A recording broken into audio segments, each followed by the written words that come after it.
Sala kwathi phezonto abomhlangana kwasala qhetha ingungunono kwathi phezonto abihomisi kwasalinyoni kayiphumula inconcombe lesigadle ngomndana nongolokothela ungadele ugiya ngamakhosi kwanti abankulu abemnikela usesandleni giya ngoChrist yashi lasezulwini obheva amathabelo kasifuba sibhinqa amakhasane ababhengese babhina ngoma basale bavumana ephepha bebethanda sabesente emaphepheni bejinqa phamlando noveli ulobi novela sesizulwini abasemhlabeni bahlulakana kuyifunda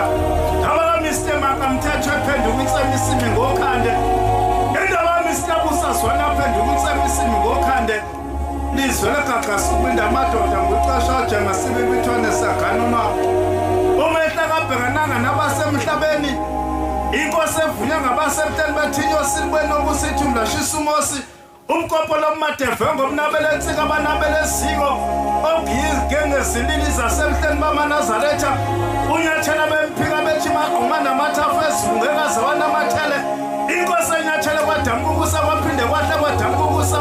inyendebele lihlozini unogwidu babikisivakashi phezu kwentaba ikhenana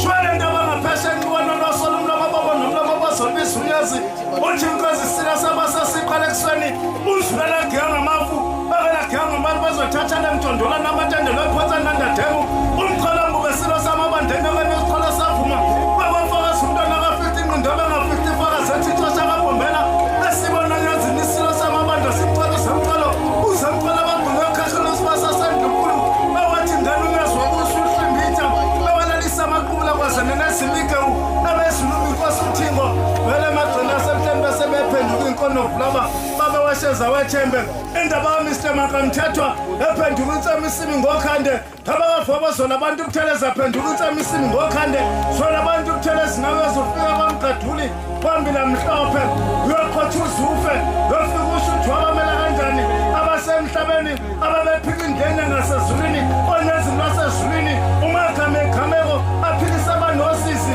inyosi benokusithi umlashisumosi ingulu esuka efini ithi mthelalisa amaqubula phezu kwentabeni yasekhenana shwele ntaba ngaphesheya uvumunyelo sezulwini usembula nkungu bemlalamvubu kwabasezulwini abathe bephika bomhlaba babebeviwa bezulu lasezulwini amenazaretha kumkabadele hashone phansi sizwe usalo nakho udumo waliphakade ubephuza ingulu ethe sephuzilwa ethafula insingisi yangithi labetha amaphiko lasethembelizayo asukuyejubalala ngendlela zasesitholi ewaghoqa amaphiko banaseedbert park abebenosisi beguqa amazonzo bemanzonzo bathi baphoza okhokhoqaqanguqa lukulibonga unyazolvo lwezulwini unyathela wasezulwini abamvume kwelasemkhambathini bafika bamvuma nakwelasofudu bafika bamvuma nakwesakacele ngunyameni bethi udumo liphakade luyaduduka izitsha zonazaretha phalo sicela lungeze ephepheni lithithelela ngomunkosi wasezulwini dobadoba lontanzi kuleso siziba unyakazisa amagquma namathafa bafika bamvuma kwelasemkhambathini bekungezimshingishane esasibutshisa kwabanyafu bathi uguqa abadela ufika wavunywa kwabakanyafu bathi ududula impi ebengiyomehlaba wafuna ubhale emapondweni basuka bavuma abanandela bavunywa uzivane emadazana basuka bavuma abanandela bafika bavuma nabadlamini bafika balusuduma liphakade wesigebengahambule ufika mvusa usigebengahambule babasemahambuleni banakankalokasi uNkulunkulu wasemhleni ashone phansi izizwe umkholambu wesilo samabandengekeni wasiphinda umphethu esewakhangela amaqengane abasezulwini babevumile lunyosi zasezulwini zamatinyela bomhlaba uNtulikazi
isitimela sikaBhombela isitimela samampondo uNkulunkulu wasemhlenge ashone phansi sizwe kusalela kakhulu